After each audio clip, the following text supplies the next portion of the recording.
گیم یه سرگرمی پرطرفداره که شبانه روز داره انجام میشه. ولی آیا فکر کردین همین گیم باعث مرگ میشه؟ سال 2005 تو شهر دانکو کره جنوبی یک مرد 28 ساله وارد یک کافینت شد تا استارکرافت بازی کنه. ماجرا خیلی عادی شروع شد. نوشابه گرفت و نشست پشت سیستم و بازی رو اجرا کرد. ولی چیزی که این وسط فرق داشت این بود که دیگه از پشت میز بلند نشد. ساعتها گذشت و یه شبانه روز سپری کرد، اما اون هنوز داشت بازی میکرد. بدن آدم بدون خوابیدن و آب و تحرک کم کم ضعیف میشه. به مرور زمان خون غلیظ میشه و قلب مجبور میشه سخت‌تر کار کنه و به تمامی اعضای بدن فشار وارد میشه. چشماش قرمز شده بود و بدنش داشت تحلیل میرفت، اما ذهنش فقط به بازی فکر میکرد. کارکنای کافینت چندین بار سعی کردن بهش بگن استراحت کنه، اما امان از بازار خراب و مشتری بیکار. البته بهش گفتن، ولی فقط سرشو تکون میداد و ادامه میداد به بازی. به همین شکل یک شبانه روز دیگه هم گذشت. بالاخره صبح روز سوم، درست لحظه‌ای که خواست یک راند جدید شروع کنه، بدنش دیگه تحمل نکرد و قلبش ایستاد و آروم نقش بر زمین شد. اورژانس رسید، اما دیگه هیچ علایمی از حیات نبود. دکترها گفتن دلیل مرگ خستگی شدید، کم آبی و بی‌تحرکی طولانی بود. من یقرأ الفاتحه مثلا. البته فقط یک نفر نبود. همین اتفاق تو شکل‌های مختلف دوباره تکرار شد.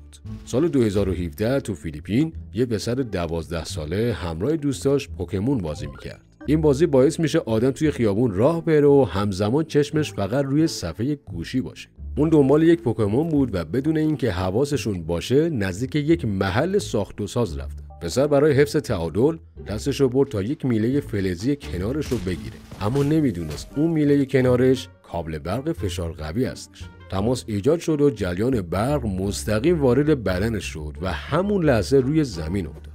دوستاش که عین چی ترسیده بودن از مردم کمک خواستن، اما وقتی اورژانس رسید کار از کار گذشته بود. برق گرفتگی سریع اتفاق میفته و بدن معمولاً فرصتی برای واکنش نداره.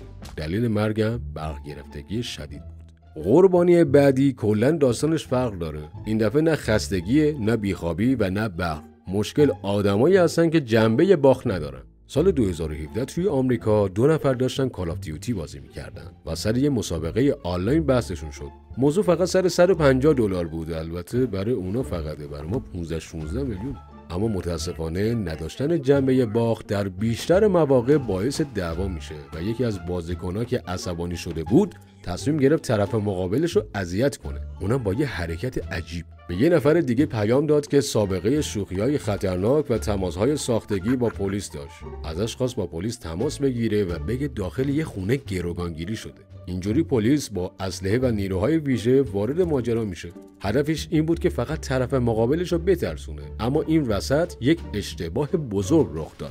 آدرسی که داده بود آدرس طرف مقابل نبود. آدرس یک مرد 28 ساله معمولی بود. پلیس با لباس ضد گلوله و اسلحه خونش رو محاصره کرد و با لگد در رو شکوندن و وارد شدن. مرد فلک زده که نمیدونست داستان چیه و داشت پشتش رو میخارون، مامورا فکر کردن داره دست به اسلحه میشه و یه شلیک کردن به سینه‌ش و طرف افقی کردن. خانواده‌اش که صحنه رو دیدن باور نمی‌کردن ماجرا از 2 بچه ریقو گیمر شروع شده. پلیس بعداً فهمید هیچ چیزی اونجا خطرناک نبود، ولی دیگه دیر شده بود. اینجاست که واقعاً باید در تولید بعضی از بچه‌ها تجدید نظر کرد. اما بعضیا نه از دعوا میمیرن نه از عصبانیت، بعضیا به خاطر تقلید از بازی که اونم دنبال تجربه واقعی بودن. سال 2008 تو تایلند یه پسر 18 ساله مدت‌ها GTA بازی میکرد. GTA یه دنیاییه که توش سرقت و درگیری چیز عادیه. کم کم ذهنش شروع کرد به تخیل کردن که اگه توی بازی راحت میتونم ماشین بدزدم، چرا توی دنیای واقعی انجامش ندم؟ یه شب یه تاکسی گرفت و وقتی به مقصد رسید به جای اینکه پول بده به راننده، دست میکنه تو جیبش رو یا اول‌فاز چاقو رو بیرون میاره.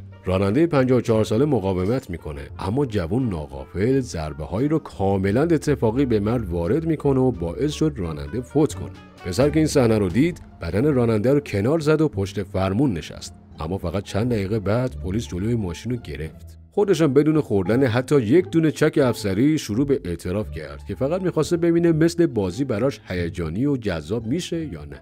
هیچ نشونه‌ای هم از پشیمونی نداشت و پلیس در نگاه اول تصور کرده بود که این جوون شیشه مصرف میکنه.